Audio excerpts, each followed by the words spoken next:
Hey, what is up? We are live, and I actually got the cue on when to go. Ah! It happened, guys. Welcome everyone to Chopsticks Alley Talk. My name is Trami Cron. I'm your host for tonight. I also have with me, Tasi Alabastro. And he's our producer and also co-host for tonight. We have an exciting show for you, and we can't wait to share with you the serious topic of fragmented identity. But also, we have performances from our spoken word poets, Kristina Robertson and Chris Locsin. And then, of course, our superstar Bravo TV chef, top chef, David Fu, who will be joining us, and he'll talk to us about fish sauce and all the craziness of it all. And of course, this show was made possible by our sponsor, Sun Fish Sauce. And I have to, do this thing. This is a very expensive one that was sent to me. It's 1 year old. Look at. All right, so see, check out Chef Du. He's pointing at it. You know, we've all been trained. Anyways. Okay, so what do you think, Tasi? Should we get our poets to open up and make us feel all excited? Oh my God, I am so excited. I've only heard snippets, so I'm like this entire day, like, oh, here it comes. Gotta get ready. Chat, are you guys ready? Yeah. Let us know, guys. Let us know where you're coming out from. And there you go. So we would like to introduce a duet. Kristina Robertson. Hey. And Chris Locsin in a piece called Power to the Moss. What's up, y'all? All right, you ready? I'm ready. One time I got a shovel for Christmas. Once I got a guitar. I wonder what to give my little mixed kids to help them define who they are. White people think I'm Asian. Asians say I'm Hispanic. Hispanics call me white. And though most of them are wrong, most of them are right. My name is Kristina Robertson. Wait, Robertson? I was expecting something more, exotic. Asians say I'm not Asian enough. Caucasians say I'm too Asian to be Caucasian. You do speak very good English, though. Your eyes aren't slant enough. But where did you get the booty? They say you should stuff your bra. You should flat iron your hair, dye it that black. You should be carrying a little Hello Kitty backpack. No matter where I stand, my skin is too pale or too tan to come from your motherland. Because my mother's man came fresh from the islands. My mother came from Thailand, took me to Buddhist temples, 2 knees touching the floor, join hands in respect. We pray for the goodness. My mother's skin is picket fence, mayonnaise, Wonder Bread. My father looks like Nicolas Cage and wears Wrangler jeans and flannel shirts. We are babies born from a big bang collision of cultures. Seeds spawned from love of lovers who share no common creed. When I look in the mirror, I see no history. No textbook story to match this mismatched face. I was born confused. Since birth, I've fumbled through the ethnic background section of every government form I've filled, trying to find a box to fit in. It's the question that labels us. I could What are you, anyways? I'm Guamanian. Thai. French. Hawaiian. English. Japanese. German. Scottish. Filipino. Cherokee. Chinese. But I've only got 5 minutes on this smoke break, and neither of us want to spend it talking geography. When I walk with my father and his new blonde wife, you think I'm adopted. When you can't figure me out but want to be complimentary. Do they say you're exotic? Sometimes. All I know is this. I like my scotch blended, my ice cream swirled, and my nuts mixed. So call me what you like. Call us cultural cocktail, butter over rice, duck on Thanksgiving dinner, P.F. Chang's, and Steven Seagal movies. Call me hot dog or chorizo or spam, because I got a lot of flavor, but nobody knows what the fuck I am. And I'm beginning to think that because of this, I could be anything. This potion has a potent potential. I am El Camino. Snuggie. Sorry, I couldn't hear you. Snuggie. I am Jason Momoa, Bruno Mars, Klay Thompson, Langston Hughes.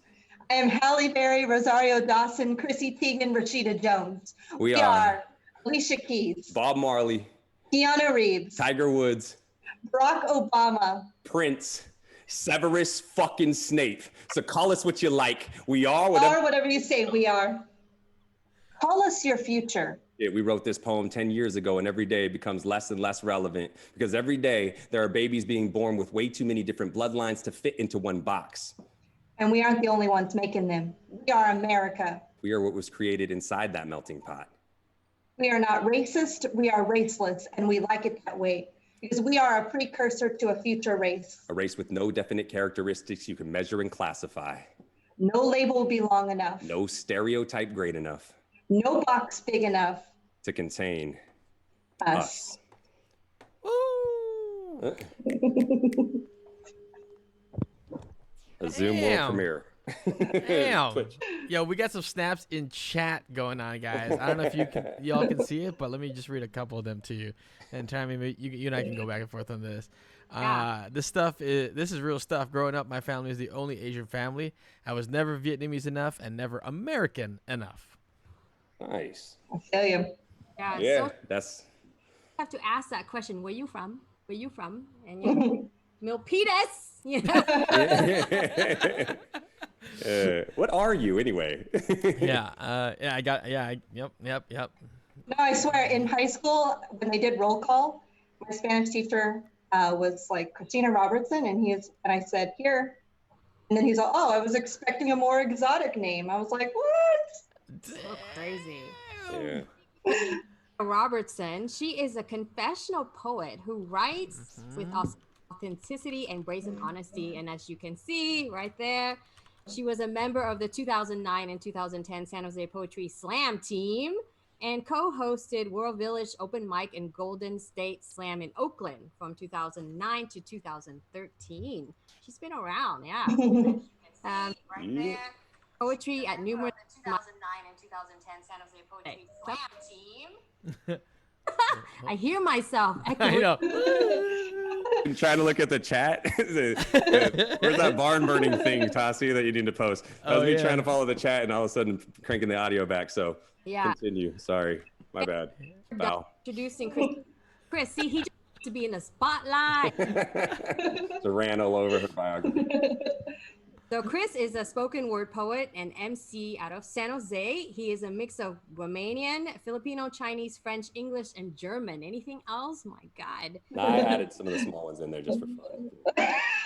He cuts his teeth writing and rapping for his 9-piece hip hop band, Bamboo. Oh, we got to have them on next time. And of course, competed in National Poetry Slam 4 times, twice for the San Jose team, and twice for St. Louis. How do you say it? St. Louis? St. Louis. St. Louis. St. Louis. Yeah. Working on a project with his family's band called Chellou's Kitchen. Chellou's Kitchen. It's like brother in Chamorro. Ah. Or family. Fam. But mostly he sells fruits for a living and random, and hangs out with daughters because they laugh at his jokes. Well, laugh at your jokes. Just for clarity, it's daughters, because for some reason Zoom decided to like squelch the first part of that, so it actually sounded like you said otters, which would also be good. That'd be awesome. Sells fruit, does poetry, and hangs out with otters. Right? People chatter like totally sounds like otters. I love my girls, but that's kind of better, really. Otters is a better bio. So, we should share the produce link, because I'm thinking of actually ordering produce to be delivered to your home. I mean, fresh. Come on, right? That's my day job. High Five Produce. We still deliver during shelter in place. Look us up. So number 5, produce.com. Yeah.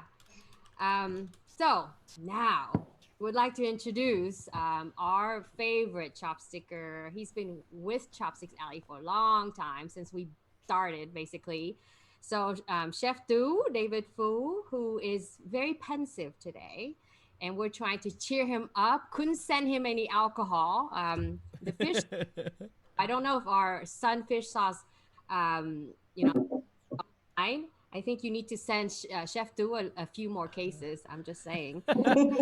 Actually, Sunfish is on Twitch right now. They said, "Hi guys, Sunfish sauce here." Smiley face. Very good. They're on.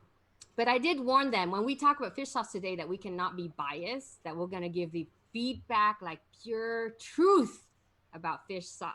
Look at that. That's a commercial going across on Chef Du's screen. So, all right, let me read off his bio. So get ready here. So he is from Oakland. He is Vietnamese American, and he's a chef up in Oakland. His cuisine began garnering press and accolades. First in 2016 with his weekly pop-up dinners called Ăn, a Vietnamese dining experience, which we have had a chance to try. It was so yummy. He basically elevates Asian food, so it's nice. Then in 2017, the San Francisco Chronicle named him Rising Star Chef. And in 2019, he was featured as a contestant on Bravo's Top Chef season number 15. And he was invited to co-host ABC's Taste Buds Chef's Giving, which was nominated for James Beard Award. My God. Rockin', man. Rockin'. He's first generation Vietnamese American.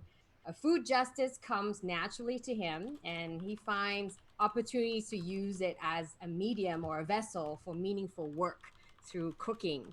He is a James Beard Smart Catch leader and recognized for promoting the use of sustainable seafood options. That's nice. And an avid teacher, sharing the riches and lessons of his birthright through food. And that's why he's perfect for sharing all about fish sauce with us today. All right, so Chef Du, please say hello. He's muted. You're still muted. You're still muted. We show his video, and then we'll have him talk about that. Yeah, all right, great. Yeah, let's do that. Let's do that. There we go. My name is Tu David Fu, and I'm from Top Chef Season 15. And we'll be going over one of my winning quick-fire dishes, corn salpicon. It's essentially a chopped salad. Your time starts now. First, I run to the fridge and I grab ingredients: corn, eggs, herbs. I see parsley, thyme, basil, mint, chive, tarragon, and avocado. I'm gonna make the perfect green goddess dressing. Now I shuck my corn, throw it over a fire, turning about every 2 minutes. Next, throw Persian cucumbers on. I'll let that char and I run back to my station. Let's make your emulsification. Throw in all your herbs: parsley, chive, dill, a little bit of tarragon, a clove of garlic, a splash of vinegar, and turn on a food processor. Pulse for 2-3 minutes to make sure everything's smooth out. Take that out, set that aside. At this point, your cucumbers and corn should have cooled off. Take the corn off the cob. Just grilled this corn. Some's half cooked, some's half charred. Mixture of both textures and flavors shows complexity. Take your cucumbers that have been charred, dice them the same size as the corn. Take 2 avocados, seed it out, and cut them into cubes. Dump that in the bowl as well. Mix everything with a fork, and then dress it with your herb mayonnaise. Let it sit for a few minutes and then add fish sauce. If you're not comfortable with fish sauce, you use salt. I like fish sauce because you're not just adding sodium, but you're adding umami. And that's it. You could do this ahead of time. It's great for parties. I hope you guys enjoy. The winner of the first Quickfire Challenge is 2. Congratulations. I was so fucking surprised I won because I did a salad and everyone else cooked meat. You know what I mean?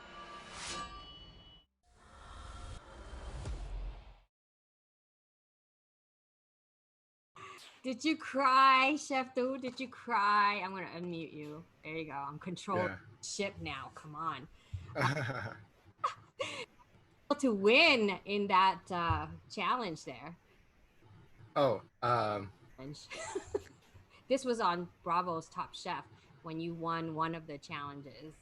Oh yeah, it was amazing experience, opportunity to share my story with the nation, and kind of break and introduce new narratives, especially to Asian Americans.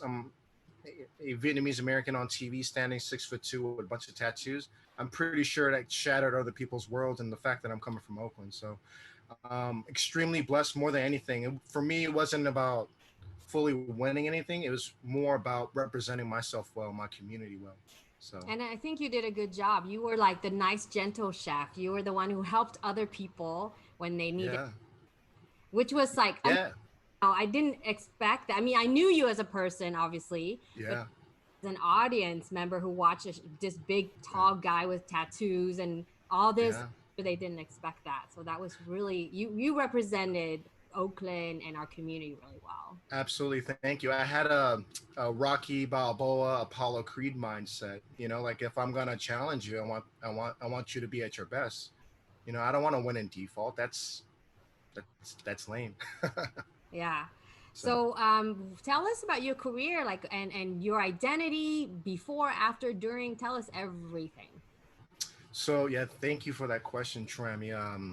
Food is one of these blessings in disguise that I didn't realize how powerful it would be until this day. Being Asian American, or even being a community of diaspora, or son of immigrants, daughter of immigrants, refugees, whatnot, it seems commonly so that in particular demographic, families don't talk to each other. In particular, my parents. I think it's a trait of PTSD. Being through war, very difficult situations, refugee camps, seeing horrific things. So in my youth and to this day, they don't talk to me. So I didn't understand love in a very physical, leave it to beaver, I tell you every day sort of way. And it came to a point in my career where I was cooking everyone else's cuisine opposed to my own. So there's a moment where I pivoted inward. I'm like, I want to cook Vietnamese food, and I didn't know what that meant. So I went to my mom and other matriarchs in my family to learn the story about food. And coincidentally so, when she was teaching me food, she would tell me things and stories and insights about her history and her path and her journey here to America. And it was like that moment where it just a light bulb hit, and I understood how powerful food could be. So I'm not into, I have some fine dining training, and, cooked in like really expensive restaurants, whatever that means. And the opposite is true too. I've done fast casual, but I think for me now, food is a place of healing for me, and food is a place of storytelling and education, and bringing people together. So, and I think it's appropriate for the times. I think we need it more than ever. Demonstratedly so in history, music has brought people together, art has inspired and bring people together, and I think it's the appropriate time for food to bring people together. Why not? Yeah. So do you feel like you are rooted now, whereas before you may have not really, were that connected? Do you feel rooted now? Yeah, I have a better understanding of what community is, and what culture is. And I think oftentimes, from my very limited understanding as an adolescent, I thought community and culture meant that I would have to look like you. And I just want to reiterate, I don't look like the stereotypical Vietnamese person. And the assumption is that you have to drive a blacked out Mercedes, stand 5'2", gel slick black hair, slacks. And I'm not trying to put stereotypes out there. I'm trying to break them. So I'm just identifying them. But I didn't fit that narrative with other people who weren't Vietnamese and Vietnamese. I didn't fit the narrative. So I had to find other ways to belong and understand how I am Vietnamese or I am Asian American, because I didn't fit in. And a lot like us, us kids who are born in the 70s, 80s, and the 90s, like, we couldn't identify with our own culture. So what did we resort to? We resorted to hip hop. Hip hop offered us culture. Pop culture offered us culture. New Kids on the Block offered us culture. NSYNC, Backstreet Boys, whatever. Gaming offered us culture, but we didn't understand ourselves. And I feel so very blessed that food gave me insight to look at who I am. And seemingly so, people would think that understanding more about yourself and your history and who you are and what you represent, you would think that would further remove you from everyone else, but actually it's done the opposite. I've been able to share the stories of struggle with people in my community, like indirectly. So I would never thought that I could connect with other first generation kids, immigrant mothers, refugee mothers from that had history with Korean War, World War II, Khmer Rouge, Sephardic Jews, Muslims, everything. Because I think the more we share with each other, the more we understand that we're all just human. And whether you cut my hand or you cut somebody else's hand, we all feel the same amount of pain. So it's a very interesting, like you watch YouTube, you watch Eater, there's like these funky pop beats, about food, but I think there's a lot more depth to it. And for me, I've just started to explore it. So. Wow. I feel like food allows me to be who I am, and the sharing of it. Yeah. And the sharing it not watered down. Like, I'm going to use my stinky fermented shrimp, and that's like magical to be able to share that with someone who can appreciate it.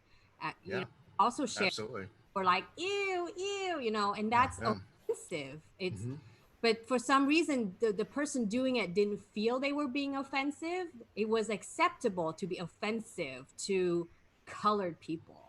Right? Could I make a can I make a statement? And it's a controversial statement.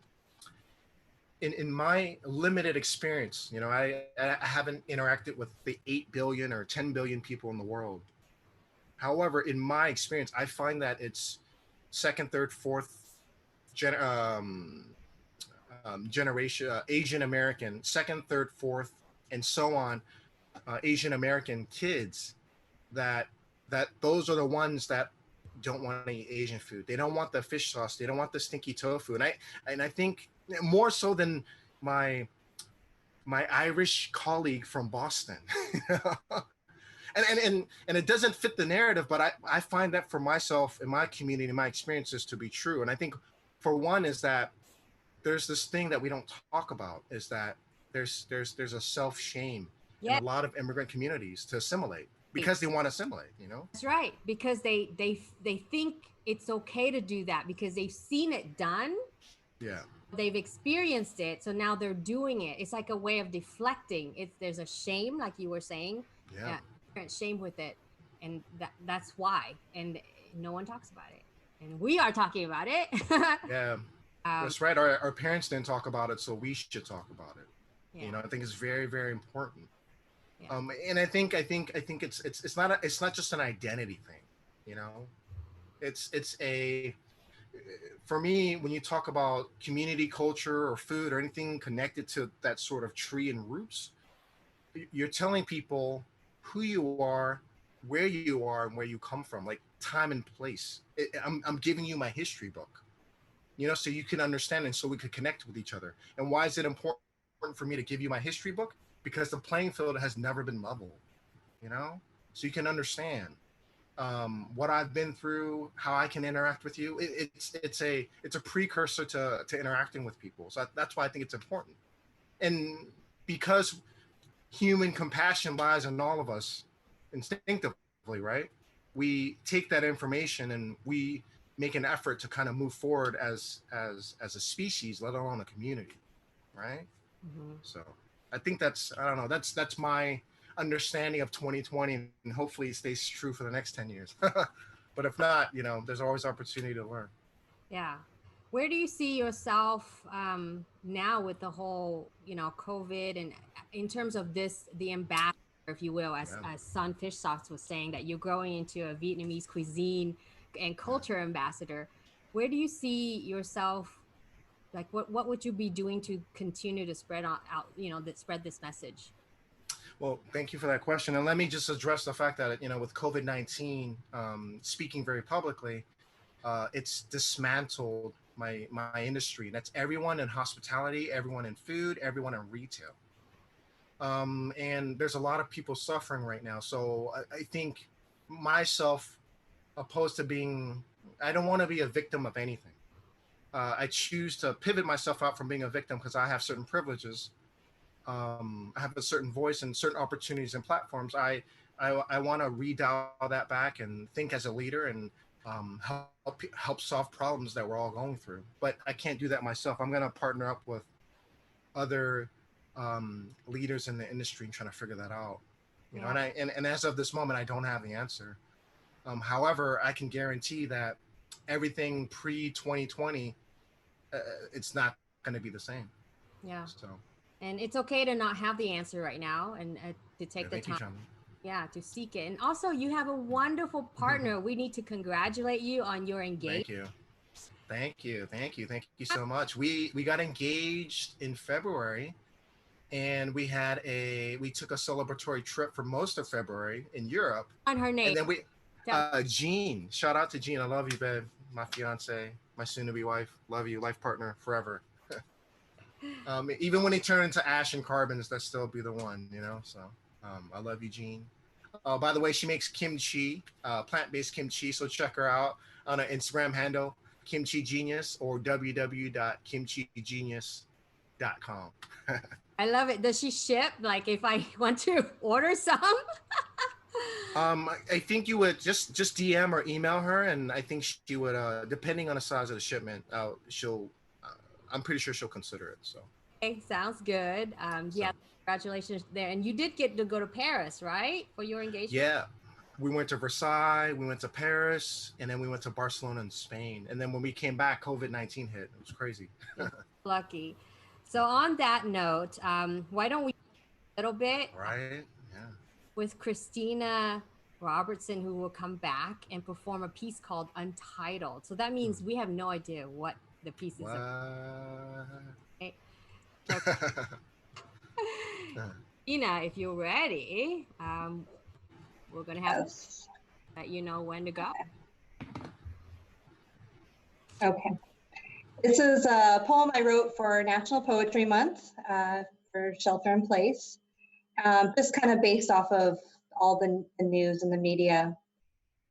So here we go. Power off, log off, shut down, unplug, block it, stop it. Now close your eyes. Listen to the drum beat of your heart. Learn to part from the static and ecstatic frenzy, a parade of charade as our hopes are afloat. Use this time given to gift yourself of you. Draw your pen like a weapon. Aim for acceptance that may threaten any misconception of its reckoning. Recognize your beauty, beckoning us to elevate your fate beyond its duty. You were born to light desolation on fire. You are meant to be here in this moment, not concealed behind your device. Suffice is not enough. You should never be afraid because quarantine can't keep all the creativity contained.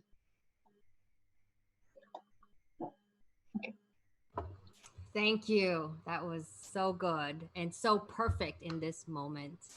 And I do feel that artists will save us, artists and leaders and people who believe in community. I think once we come out of all this, it's going to be okay. So why don't we invite all the guests to join in at this moment so we can talk about the whole food industry. But why don't we do a little bit of edumacating. So did you guys bring your fish sauce, Kristina, Chris, and Tasi? Wait, mine's hold on. I'll get mine. Are you? Stop. Ooh, that's a 3 shrimp brand. Yeah, this is a Thai sauce. Thai sauce. Okay, so I think Chris. So I think we're gonna have Kristina. Yeah, you're gonna clown on my fish sauce. I know you guys are gonna clown on my fish sauce, but it's cool. We're gonna have Kristina read the ingredients on your fish sauce, so that Chef Du can, Okay. Oh, shoot. Dissect it. All right. Ingredients are right here. Ready? Anchovy, extract, water, salt, sugar, and MSG. Okay. Oh. I won't say anything. All right. And how about you, Chris? Read off. It's all the same without the MSG. So anchovy extract, water, salt, and sugar. Okay. So I'm going to read Sans. Okay. Here we go. First of all, I want to point out it is a gold Gang Ta, which is a region in Vietnam winner. A gold, that was 1996. And then in 2002, it's a gold award in Vũng Tàu, which is another region in Vietnam. And then gold award in Hanoi in 2004. Okay. And the ingredients. This is all you're allowed to have. Okay. Anchovy and sea salt. That's it. Okay.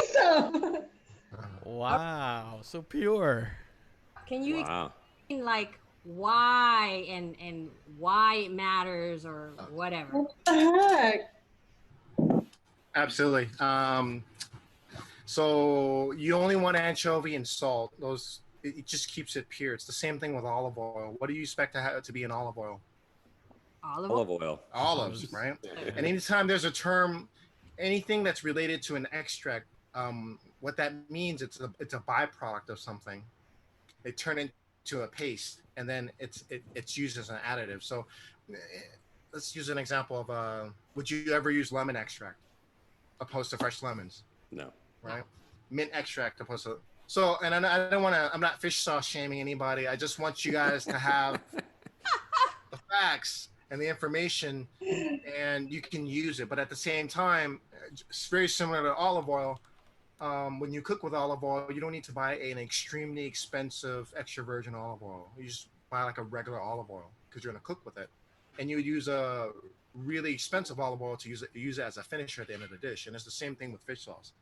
So it just really depends on the scenario and the situation that you're using it. So fish sauce, what is fish sauce? People always associate it with salt. They say it's Asian salt or Vietnamese or Southeast Asian salt. That is true. However, it's salt with tons of amino acids. What are amino acids? They're the building blocks of protein. Mm-hmm. And just because we have 4 other speakers on here, I'm just gonna point you guys out. Trami, for sure. What's amino acids? Tasi.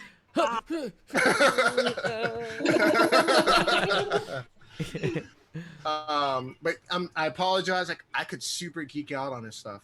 Go for it. Geek. Go for it, right? So Oh. it just coincidentally. So I'm sorry. Somebody wants to know, like, why does fish sauce stink? Wait. I have an article titled "Why Does Fish Sauce Stink?" I'll go into it a little bit, but I'm going to force you guys to read it.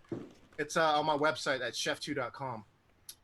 But basically, the reason why fish sauce stinks is because it's not done right. It's made with crap. And if you have really good, high quality stuff like this, it doesn't stink as bad. But at the end of the day, you're dealing with a ferment. Anything that is fermented, it usually has a fermented smell. Everything from kimchi to pickled, what is it called? Sauerkraut, kimchi, fish sauce. It just comes with the territory of ferments. And there's things you could do to it to help tame certain taste or smell that you're not accustomed to. But if you've been cooking with it for a few hundred years or a few thousand years, it's kind of rooted in your genes and genetics. Let me ask you this: how do people eat blue cheese? Right? Durian, blue cheese, they stink the same to me, but I love both. Yeah. Right? So it's all about perspective on how you use it. And if you follow me on Instagram and you follow my website as a subscriber, I post oftentimes recipes and videos on how to use fish sauce. I'm very passionate about it. There's ways around it. And fish sauce is a lot like scotch. I mean, if you guys drink scotch or if you don't know scotch, scotch can be very potent, but you have to oftentimes add a little bit of water so the bouquet can bloom, meaning that it can be palatable because it's so concentrated. Right? So fish sauce is the same thing. There's things you got to add to it to make it bloom. Chef Du, there's a question for you. When cooking fish sauce, is there a way to minimize the aroma? Go outside? So if you're cooking with fish sauce and you want to minimize aroma, open your windows. Open the windows. Open the windows. And another thing too, it really depends on how you're using the fish sauce. If you're adding it to a stew, it wouldn't stink as much. But if you're doing a dish like kakoto, which is a clay pot catfish with caramel, it requires you to use quite a bit of fish sauce, and you caramelize it with sugar. That, as a default, always bring it outside. But I also guarantee you, if you use the higher quality stuff, it won't stink as bad. You know, let's go into anchovy extract. I find personally myself, my opinion, for me it's a fact, but my opinion as well, anytime I've used anything with anchovy extract, it stinks really, really bad. And what is anchovy extract? Anchovies are caught in the millions in a day. So what do they do with the leftover fish that's not as fresh, the stuff that's on the bottom of the barrel? They make extract out of it. And that's why I think, my strong opinion, or at least I know, fish sauce can be stinkier. So, I have a question. I read that article, and on the sun thing, it had like different numbers, like 33 and I don't know 40 or right. What are those? You are numbers? doing your homework, Chris. Dude. I want to know what we're talking about.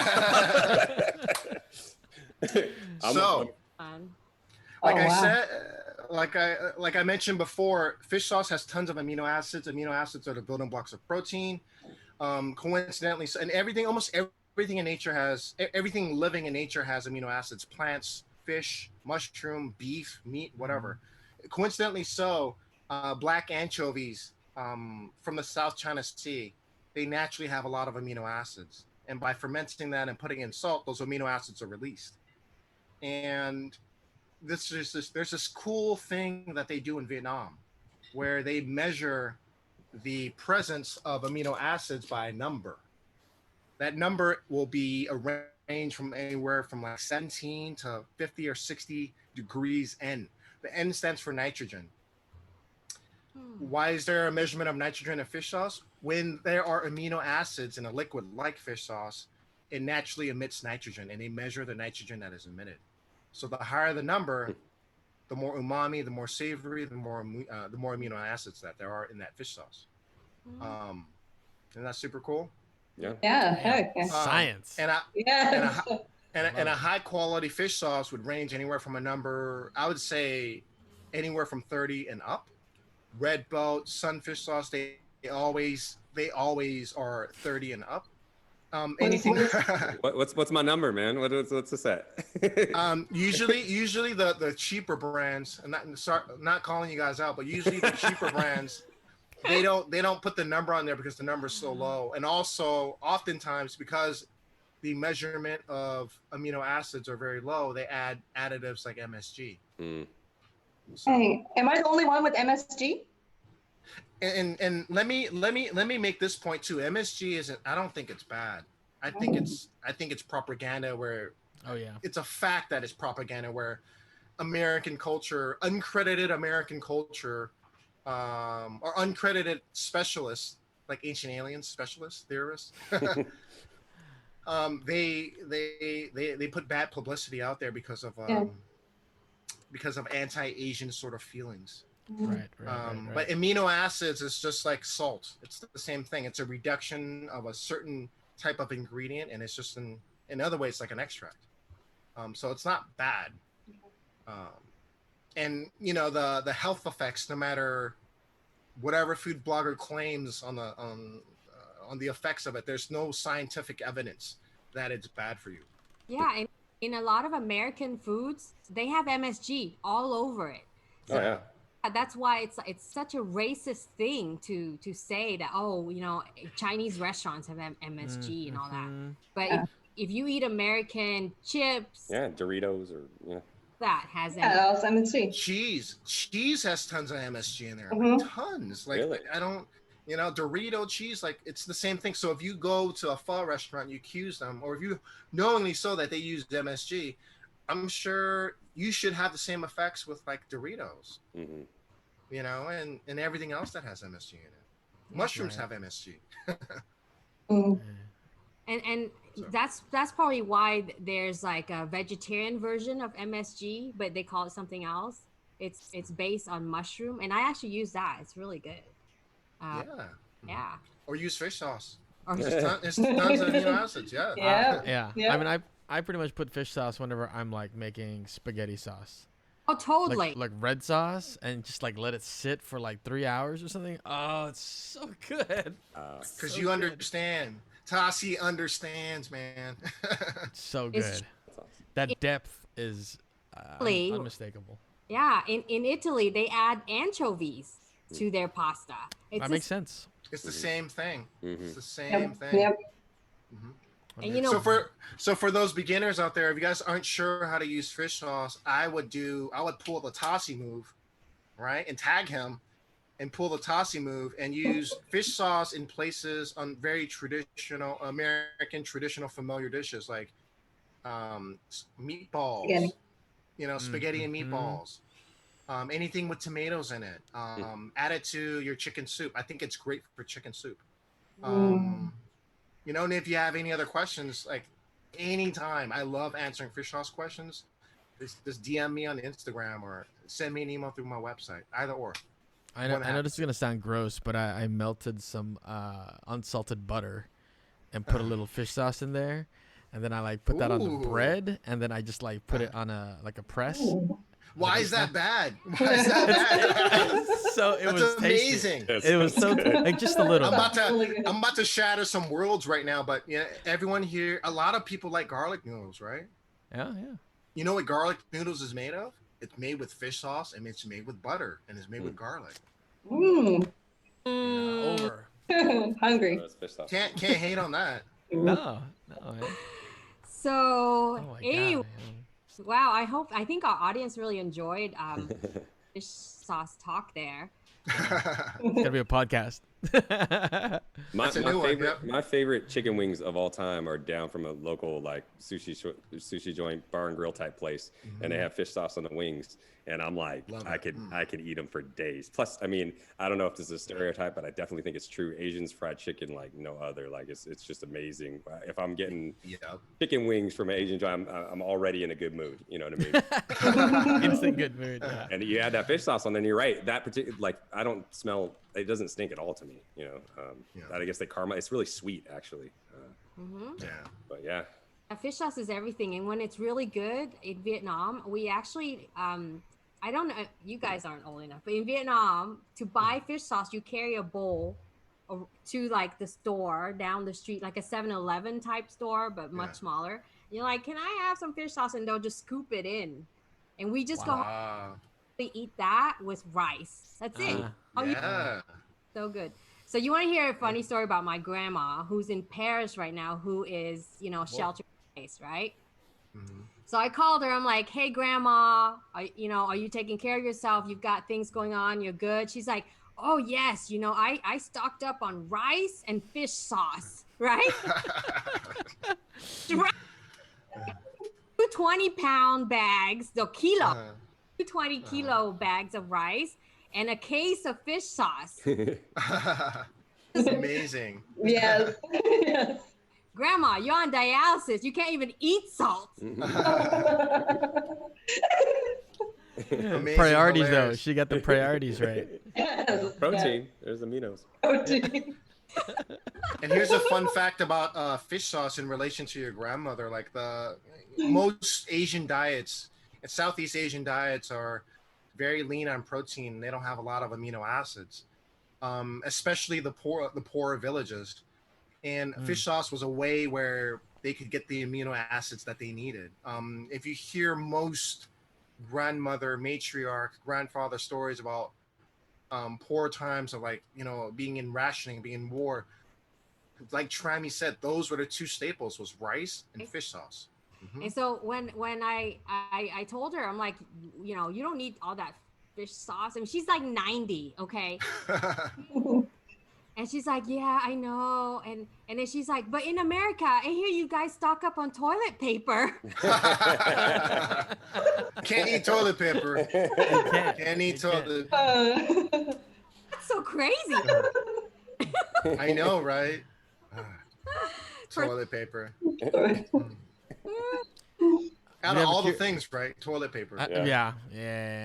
He wants to know, how do you say fish sauce in Vietnamese? I'll let Chef Du go. Let's hear your Vietnamese. Nuc mam.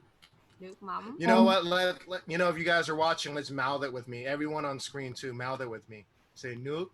Nuc. Mam. Mam. Mam. Mom. Is it because I have really big lips? I just accentuate it, like mouth it more.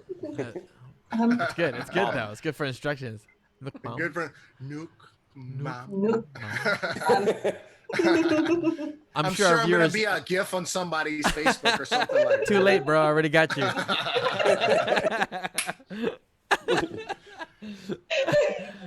Awesome. Okay, so Chef Du, are you still doing your okay, so you can't do your pop-up right now. Yeah. Mm-hmm. But we want you to do it. If once everything clears up, you got to come down and do it. But Absolutely, be more than happy to. Would be like, yes, we understand the restaurant industry is suffering. How can people help besides ordering online, ordering pickup and all that? How else can people help? I think in the short term, in the immediacy, if you want to help restaurants out, go and buy directly to go to the restaurant directly or call them directly and order directly from them. All those third-party services from DoorDash, from Yelp, Uber Eats, they take a huge chunk. It's a monopoly. They take a huge chunk away from the restaurant. And just to be fairly transparent, and being in the food industry for the past 15, 20 years personally myself, I know this to be true. Margins in restaurants are very, very, very slim. In addition to that, the second thing you could do is that support your local grocery markets. Go buy directly from them and try to steer away from places from Amazon. Amazon is extremely tempting. It seems to be the safest measure. And I'm not bashing Amazon.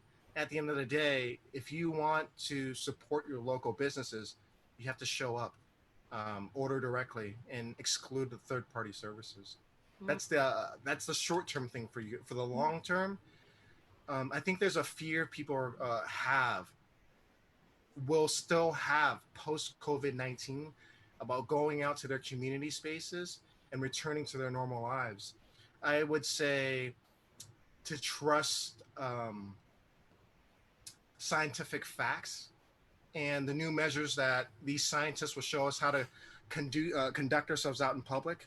Follow those measures and go back to your community spaces. Because if you don't go back to your community spaces, our retail and our food communities, our food entrepreneurs, our small businesses will fully collapse, and that's a fact. Yeah. So, so do you think half of our restaurants will be gone after this? so I think as of today, 20 million people are out of jobs. You know? Damn. Crazy. And, you know, and I quote Tupac, and Tupac said this in his darkest times when he was in jail. And in his darkest times, I felt that, well, let me say the quote first. Tupac said that fear is stronger than love. And he said that in his darkest times. If you allow fear to grow and you don't do anything about it, fear will conquer love. However, if you manage it right, love can conquer fear. You know, and I think that's the thing. Don't let our fears consume us. You know, if we let our fears consume us, it's going to destroy everything else. It's going to destroy our communities. It's going to destroy our businesses. So I think that's a very conscious thing. When I'm speaking out and whenever there's a public forum, I make sure to try to get that message across. Yeah. Fear is the same thing. Fear empowered. It's a different type of fear, but fear empowered the Nazis in World War I and World War II. Oh yeah. Well, it was specifically World War II. Excuse me. You know, so don't let fear conquer. Yeah. It's good advice. That's good advice. So when restaurants again, and based on whatever the state mandates, based on science, if they say, hey, it's safe, go, it's okay. Based on science, right? So we're not based on science, yeah. So not like, oh, whatever you believe it is. Because at the end of the day, and I've shared this on social media, I'm not afraid for myself, but I don't want to be responsible for making other people sick. Yeah. You're right. Yep. Great. Yeah. You're right. And I would say this as well too, is that in addition to not self-educating, but informing yourselves with the right organizations that are scientifically credible, don't just read the headlines. Read the full article. Yeah. Like there's an example, like yesterday, I think this morning I was reading that there was a headline where it says COVID-19 has mutated. But if you read the article further down, they're asking all these scientists, experts down in the columns. It states that mutation is a regular process of any virus. And the fact that it's mutated, it's a good thing because they can differentiate what virus came from where and when it hit people in certain stages at certain times. Stuff like that, you know? So there's always these assumptions because we have these built-in narratives on, like, especially from movies, you know, on like what fears we should have or what fears we shouldn't have because these certain key terms happen. So I think that's the other thing too. It's like people need to be informed more so. And I think there's a lot of stuff. Respectfully, there's a lot of crap out there on in media and social media and online. It's hard to filter out which one's credible. Well, it's like a full-time job too, right? But like that's a big responsibility because absolutely a lot of people writing those headlines, you know, they I don't want to overgeneralize, but like they have some other agenda, right? For the most part. I mean, but we could be sure about this. It's like NPR, LA Times, San Francisco Chronicle, Washington Post, New York Times. If you fact checked and you read across 4 headlines or 5 headlines, everyone's saying the same thing, it's most likely to be the truth. However, don't go online or don't see something on Facebook and you see one article for some weird, uncredible space, but however, it triggers your fear. Don't use that as ammunition to spread your fear. And I think that's an unconscious thing, but a lot of people do that. You know, like I've seen people in arguments with people or friends and colleagues and whatnot, they're trying to make a point with me and then they look it up on Google. They don't trust the credible sources, but they scroll 6 pages in until they find the article that proves their point. They show That's it so to far me. back there. Oh my God. It's You a know, unique trying to problem, push. I think, like of our times, is that because so many people get their news through social media and they've sort of filtered out their feed to say the things they already believe, that echo chamber really bounces back, and people don't learn facts. And on both sides, like I could say it a left and right thing, but however you attack this, whether you think it's all hocus pocus, or that you need to wipe down every surface you step on every step. There are these extremes, and you kind of tend to hear the same news over and over and read the articles that affirm your current view. And I think it's a huge problem. But I think a lot of people don't look across and try to see the other information and see what else is out there. It's dividing, I don't know, families and friends too. Yeah. It's such a divisive thing that it's kind of sad. And thanks for mentioning that, Chris, the fact that it's dividing us. I don't understand. This is a systematic issue. The people who are suffering the most are the people who are most susceptible or the most susceptible to society. It's elderly people and it's people of color. And it's in the statistics. This is a systematic issue. And it's really easy to default to demonize a full race of people. I think it would just make more sense, and I don't understand why people don't think this way. Why aren't we making our government institutions more responsible? The hate, the anger should be directed towards them. The pressure should be towards them. Yeah. Thank you for a very thoughtful, 100%. this about the industry and also responsibility of media when it comes to reporting with COVID. And thank you, Trami. Yes, you're welcome. And thank you all. I want to thank all of you for being here with us today. And so before we end our show, we want to have one more performance to Chris Locsin, who is performing a piece called Melting Pots and Frying Pans. Take it away, Chris. It's awesome when you get to do a poem, with the chef, because half my poems are about food anyway. Thank you. So, awesome. Yeah. Likewise, like it's a blessing to hear you guys perform, and it's artists like yourself that gives me inspiration and keeps me moving forward. When times are tough. So I thank you on the behalf of my industry. Right on. So our industry, excuse me. Yeah. Chris, when you're ready to go. Okay.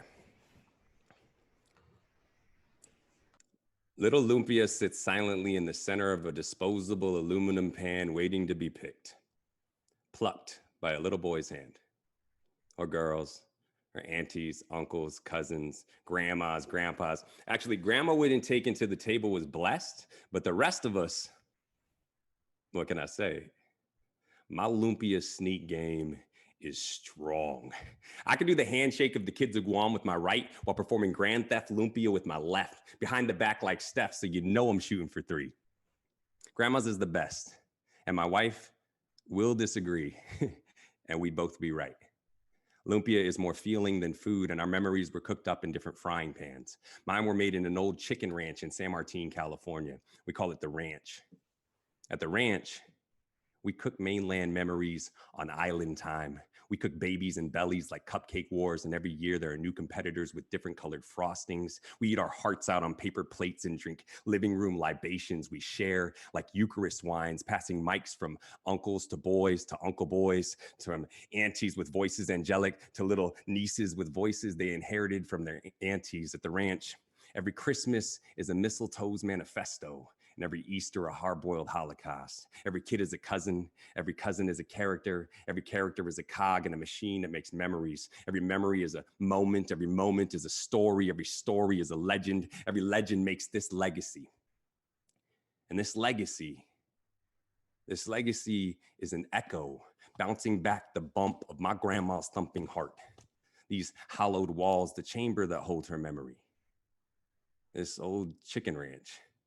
Transformed from cockfights to cocktails, from American Dream to Guamanian Filipino reality show. This is what I mean when I introduce myself, when I tell you that my grandmother had 14 kids, 7 boys and 7 girls, 38 grandchildren, 28 great-grands, infinity extended fam, and not enough lumpia to go around.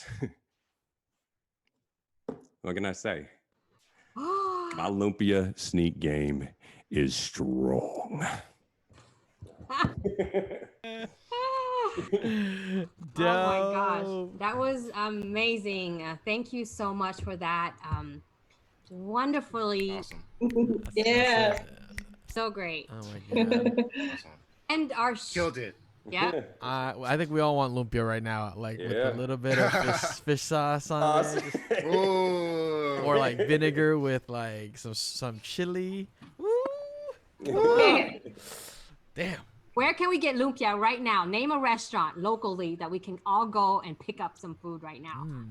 Lumpia Company, Alex Rototto, based in Oakland. Yeah, E40's his business partner. Oh, yeah. Shout out to Lumpia Company. Yes. Were those the guys that were in like at the Giants Stadium? Is that Yeah, the same dudes. The Yeah. same dudes. Yeah. Right on. Dang. Yeah. Like to do is everyone say goodbye, and then we're going to end the show with a video where Chef Du is giving a little tour of a few restaurants in Oakland. Cool. Remind us of what it used to be like, and it will be that way again. Just Awesome. hope and happiness, and I wish you all to be safe, and thank you for joining us today. And we'd like to thank our audience and for everyone who chatted.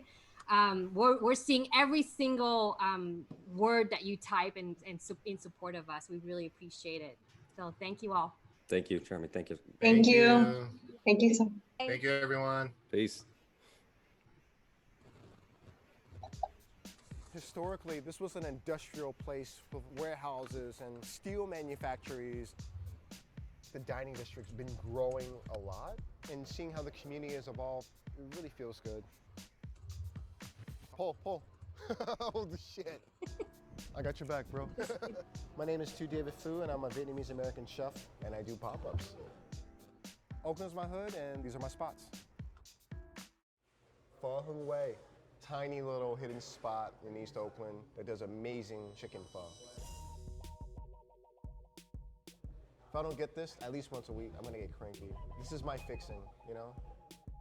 Usually the pho, you guys have everything's in the bowl. They do it different here. Chicken on the side. This way you could kind of build your perfect bite.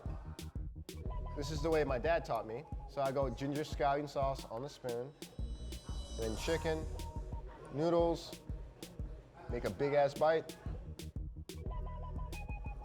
And the reason why I like the bigger noodles is they pick up more of the broth than thin noodles. And when you slurp them, it's like 20 times better. And they do a few things and they do it well.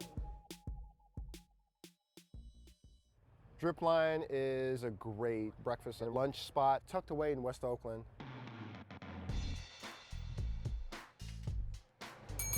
Chef Noor is killing it with Malaysian street food. I visit once a week, and I'm always going after the chicken fat rice. My mom and dad always made it at home, and it's definitely a nostalgic childhood comfort food for me. The different twist is the chicken usually is just poached very gently, very soft and delicate. But she fries it to get a crispy skin, and then it wouldn't be chicken fat rice without the chicken broth. Let me stir it up first. Noor does very interesting, innovative things with baos. She makes her own starter, and when you make a starter in Oakland, California, it's gonna be sourdough. She stuffed it with a Santa Rosa plum preserve. PB&J Asian style. You can't go fucking wrong with that. Now we're kind of sort of the outskirts of downtown Chinatown. This is Bai Ho. If you want to call anything authentic, this is the closest you'll get. I come here for a dining experience. Their food specifically reminds me of being in Saigon. Everything from the decor, the service, to the types of food that they serve.